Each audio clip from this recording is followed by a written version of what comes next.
Okay, let's dive right into this. Welcome to The Explainer. Today we're exploring the seriously transformative world of augmentative and alternative communication, or AAC symbol systems. If you've ever walked past one of those brightly colored communication boards at a local playground or maybe inside a school, you might have thought it was just, a random collection of pictures. But there is a profound clinical science and some deeply purposeful design behind every single image on that board. So today we're going to explore exactly how experts choose the right system for nonverbal children, especially those dealing with visual processing difficulties. I want to start with this quote right here, straight from the folks at Lakeshore Speech. Communication is the heartbeat of human connection. It's absolutely crucial that we anchor everything we're about to discuss today in empathy. When we design these boards and pick out these visual icons, we're doing so much more than just providing a clinical tool. For nonverbal children, whether they have autism, Down syndrome, or physical challenges, finding the right way to express a thought, well, that's about giving them a voice. It's about facilitating that fundamental human connection they literally deserve. So, here's our roadmap for today. We'll start with the power of visual language, compare AAC symbol systems, match visual processing needs, look at the science of layout, and finally, connecting across the community. Let's get right into it. All right, Section 1, the power of visual language. Just imagine having a really complex thought, a burning need to say something, but spoken words just aren't an option for you. For kids with autism or Down syndrome, finding a way to take that internal thought and bring it out into the external world requires a highly specific visual language framework. Which brings us to the definition of a symbol system. It's a structured collection of graphic representations, ranging from highly realistic photographs all the way down to completely abstract line drawings used to convey meaning. Basically, these symbols serve as the literal building blocks of language for anyone relying on AAC devices or playground boards. When we pick a symbol, we are quite literally handing a child a word. Moving right along to Section 2, comparing AAC symbol systems. Let's look at the options, because not all visual languages are created equal. Now, what's really interesting about this slide is how distinctly the big three systems actually operate. First up, you've got PCS, or Board Maker. They use classic, simple line drawings, those familiar minimalist figures designed to really cut down on visual clutter. And they even offer a high contrast option, which is just vital for kids with visual impairments. Then there's Symbol Sticks. These figures are super action-oriented because they often show figures actually in motion. They're fantastic for representing verbs, and they've become the standard in major education apps, which makes them a huge go-to for school-based boards. Finally, we have Widget. Widget uses a highly structured internal logic, or a schema, which is brilliant for helping learners actually decode new words through pure visual consistency. Okay, Section 3, matching visual processing needs. Let's see how experts pair these systems to the kids who need them. When speech-language pathologists transition into the clinical phase, they don't just pick whatever pictures look the cutest. They use a rigorous process called feature matching. First, they evaluate the learner's specific visual profile, like do they have cortical visual impairment needs?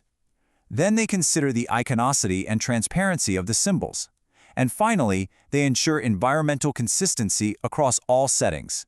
It's all about making sure the system functions perfectly for the user's specific brain and eyes. Speaking of which, take Cortical Visual Impairment, or CVI. For these learners, the brain processes visuals very differently, meaning standard pictures can just look like a wall of visual noise. That's why CVI requires bold, high-contrast icons against black backgrounds, to ensure the brain can actually process the symbols. Honestly, utilizing High Contrast PCS is often the absolute only way these kids can perceive the board. It's a total game changer for accessibility. We also have to balance transparency and opacity. Transparent symbols are highly realistic. Like a picture of a ball looks exactly like a physical ball, super easy to grasp, right? But opaque symbols are abstract representations. Think of concepts like want, help, or more. Those don't look like a specific object, so they have to be actively taught. A really robust system perfectly balances those easy transparent nouns with the opaque symbols we use for essential everyday vocabulary. Let's jump into Section 4, the science of layout. We've talked a lot about the symbols, but how are they actually arranged on the board? Well, it's not random. Have you ever noticed these boards are color-coded? That is the modified Fitzgerald key, a clinical color coding system that organizes vocabulary by grammatical category, like yellow for pronouns, green for verbs. So the crucial point here is that this specific color coding literally fosters language development by creating a highly predictable structure for the user's eye. It's all about developing motor memory. A proficient AAC user actually learns the geography of their board. Think about it like a touch typer learning a keyboard. Once a child maps out that predictable layout, they don't have to look around and hunt for every single word. Their motor memory just takes over, which allows for incredibly fast, spontaneous communication. And what exactly are they pointing to? Look at this split. 80% of what we say in a given day comes from versatile core vocabulary words, words like go, stop, or help. Meanwhile, specific nouns only make up about 20% of our speech. So those core words absolutely must be prioritized on any layout. Giving a child access to core vocabulary gives them the maximum flexibility to express whatever they want. Now, when experts like the SLPs at Lakeshore Speech build physical boards for out in the real world, they have to think about durability and sensory needs. They use high-grade aluminum composite, which totally prevents rusting, warping, or delaminating outdoors. They use a matte finish to prevent sun glare, which is absolutely critical for kids with light sensitivity. They ensure proper icon spacing to reduce visual clutter and help users with motor challenges. And they add multilingual support up to 3 languages per cell for true community inclusion. And that brings us to Section 5, Connecting Across the Community. How do these live in public spaces? Now here is a really common question we see all the time. Can I mix different symbol systems on one board? Take a second and think about that, based on everything we've just covered about cognitive load, visual processing, and layout. What do you think? The answer? No way! Mixing systems causes confusion. You really have to stick to one cohesive visual language to reduce the cognitive load for the user. It's called environmental consistency.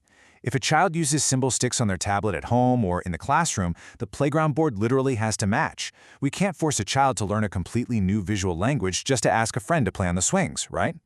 I want to leave you with this final, provocative thought. If communication is a human right, is your community speaking the same visual language? And this brilliantly illustrates what's truly at stake here. I challenge you to look around your own community, your own schools and your parks. Are you advocating for consistent, inclusive communication boards? Because when we prioritize the user and maintain that consistency, we break down barriers. And that is exactly how we ensure that everyone, no matter their abilities, truly has a voice.